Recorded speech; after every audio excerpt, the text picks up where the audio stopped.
नमस्कार दोस्तों, जय माता दी।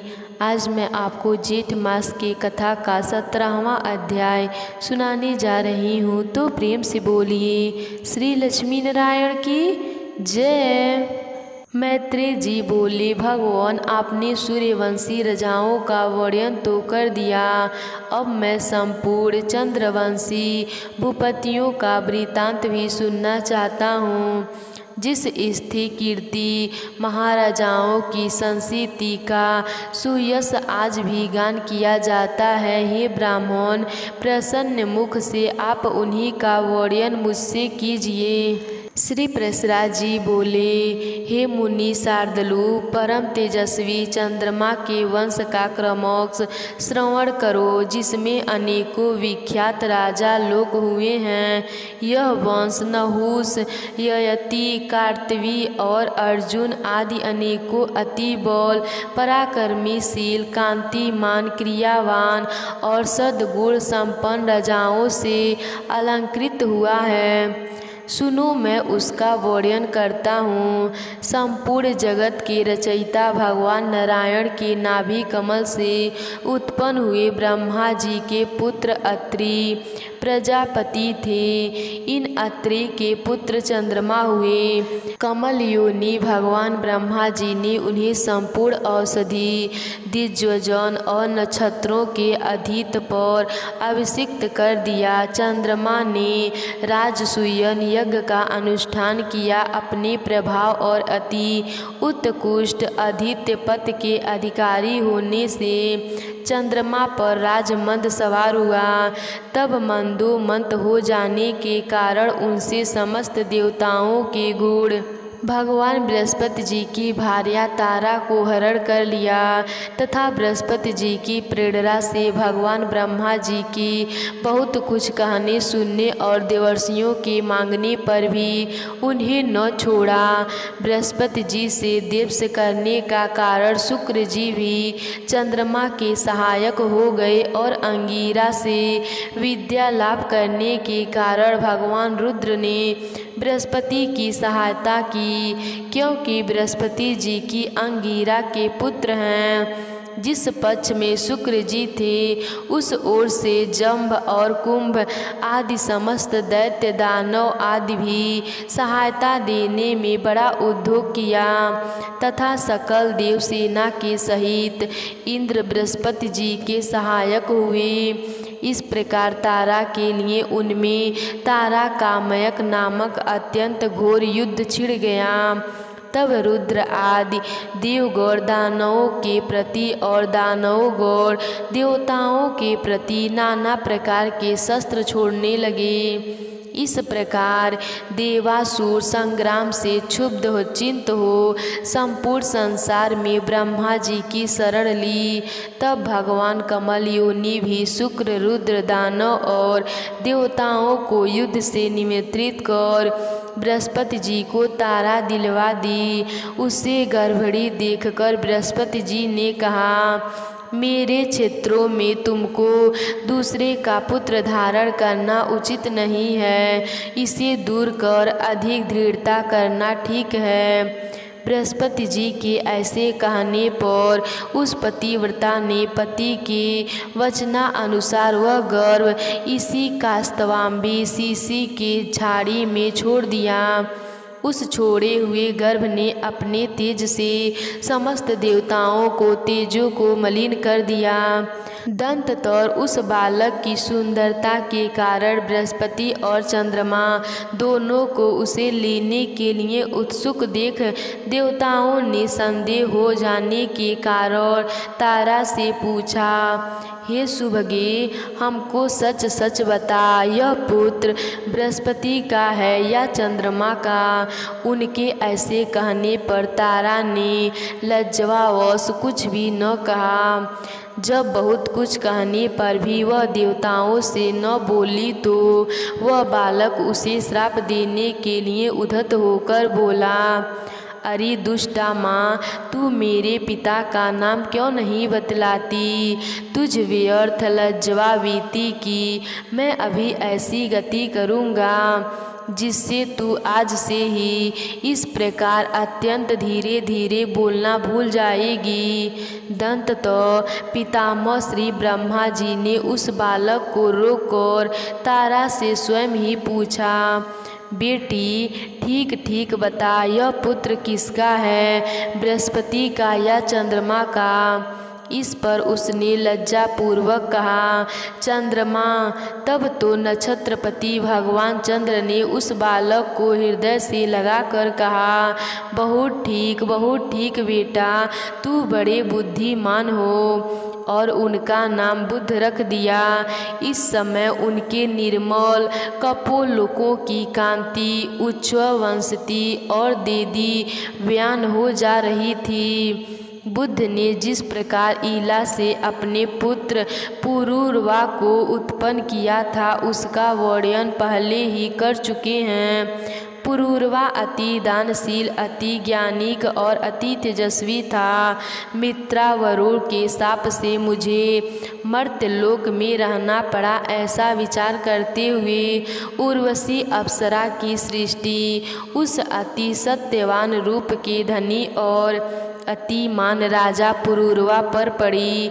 देखते ही वह संपूर्ण मान तथा स्वर्ग सुख की इच्छा को छोड़कर तमय भाव से उसी के पास आई।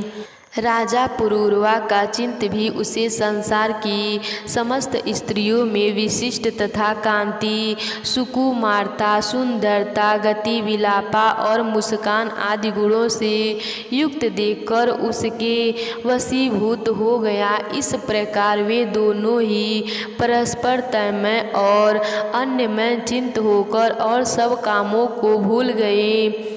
निदान राजा ने निसंकोच होकर कहा, हे सुब्री, मैं तुम्हारी इच्छा करता हूँ, तुम प्रसन्न होकर मुझे प्रेम दान दो।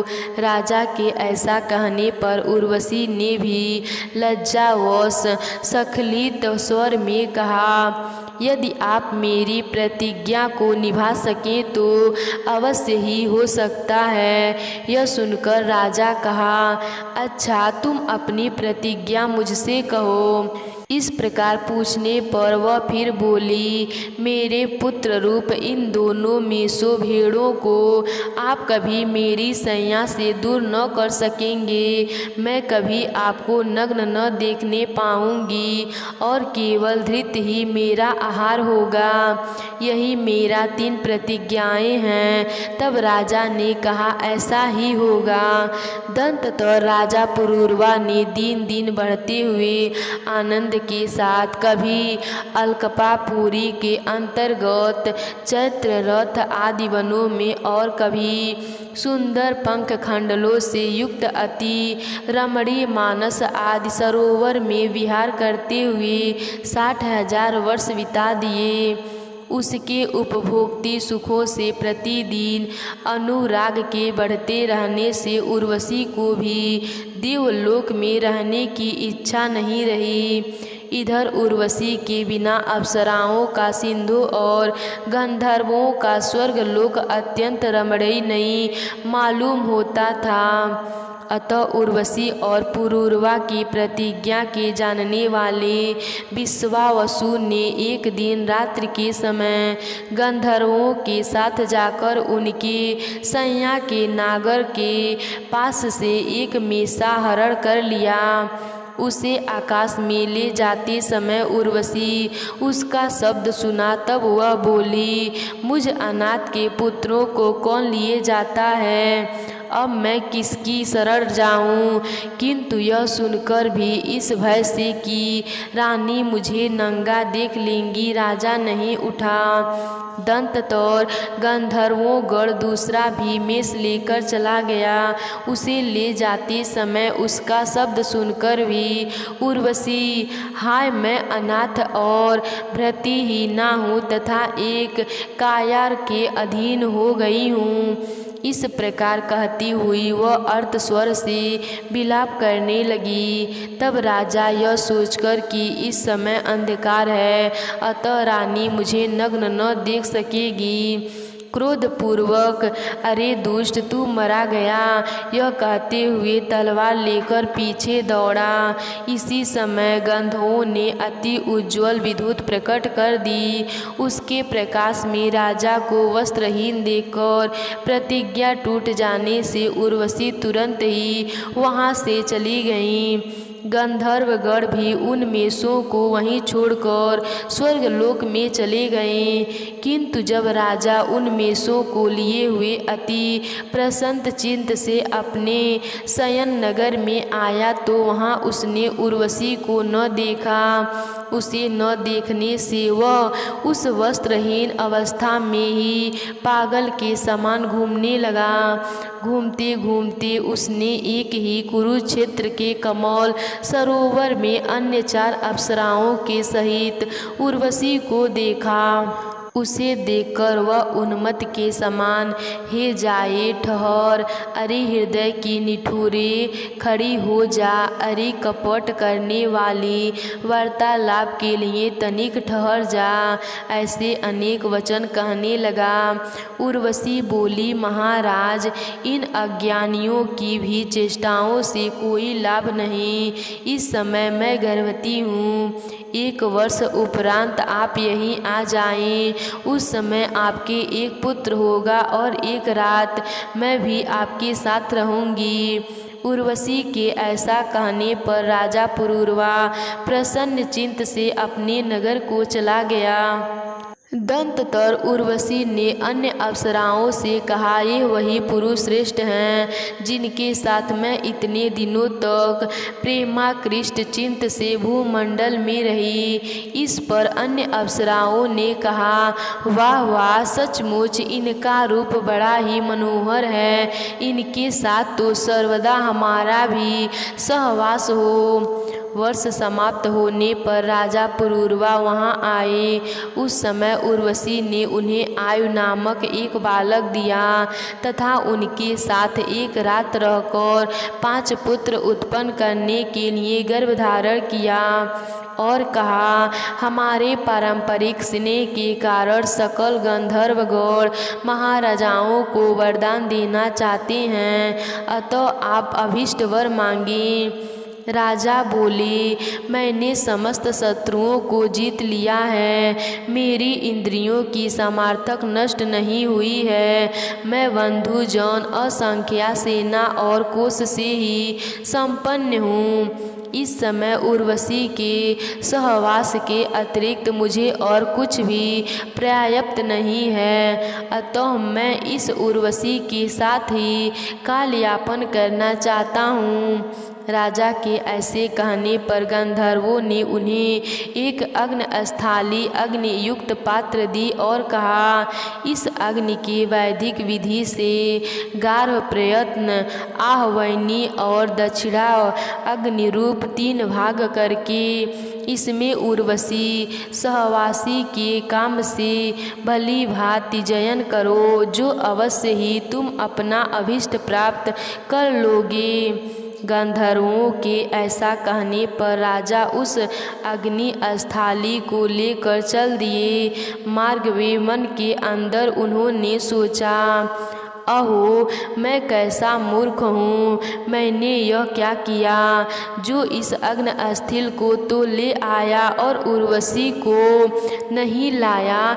ऐसा सोचकर उस अग्निस्थली को वन में ही छोड़कर वे अपने नगर में चले आए। आधी रात बीत जाने के बाद निद्रा टूटने पर राजा ने सोचा, उर्वशी की संधि निधि प्राप्त करके लिए ही गंधर्वों से मुझे वह अग्निस्थल दी थी और मैंने उसे वन में छोड़ दिया, अतः अब मुझे उसे लाने के लिए जाना चाहिए। ऐसा सोचकर उठकर वे वहाँ गए, किंतु उन्होंने उस स्थली को वहाँ न देखा। अग्निस्थली के स्थान पर राजा पुरूरवा ने एक समीगर्भ पीपल के वृक्ष को देखा। सोचा मैंने यहीं तो वह अग्नि स्थल फेंकी थी, वह स्थली ही समीगर्भ पीपल हो गई है। अतः इस अग्नि रूप अश्वत्थों को ही अपने नगर में ले जाकर इसकी अरेड़ी बनाकर उससे उत्पन्न हुई अग्नि की ही उपासना करूं।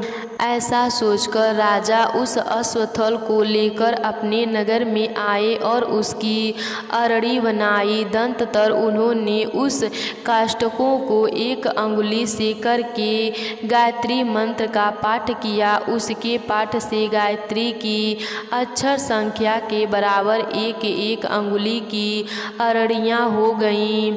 उनके स्थल से तीनों प्रकार के अग्नियों को उत्पन्न कर उनमें वैदिक विधि से हवन किया तथा उर्वशी के सहसा रूप फल की इच्छा की। दंततर उसी अग्नि से नाना प्रकार के यज्ञों का आयोजन करते हुए उन्होंने गंधर्व लोक प्राप्त किया और फिर उर्वशी से उनका वियोग न हुआ। पूर्व काल में एक ही अग्नि था, उस एक ही से इस मनवंतर में 3 प्रकार के अग्नियों का प्रचार हुआ। आज की महात्म कथा यहीं पर समाप्त होती है। तो प्रेम से बोलिए श्री लक्ष्मी नारायण की जय।